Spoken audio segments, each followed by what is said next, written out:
C section বা caesarean section হচ্ছে অস্ত্রোপচারের মাধ্যমে সন্তান জন্ম দেওয়া।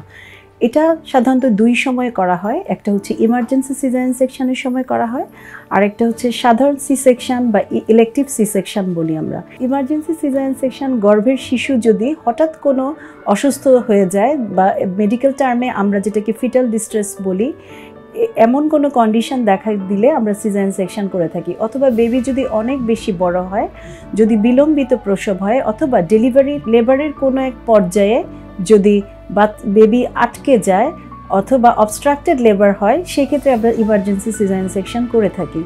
আর আরেকটা হচ্ছে সাধারণ সি সেকশন। সাধারণ সি সেকশন আমরা করে থাকি যদি গর্ভফুল নিচে থাকে, অথবা এটাকে মেডিকেল টার্মে বলে সেন্ট্রাল প্লাসেন্টা প্রিভিয়া, অথবা মায়ের যদি জরায়ু অথবা ওভারিতে কোনো টিউমার থেকে থাকে, অথবা মায়ের যদি অন্য কোনো মেডিকেল কন্ডিশন থেকে থাকে, সেক্ষেত্রে আমরা ইলেকটিভ সিজারিয়ান সেকশন করে থাকি।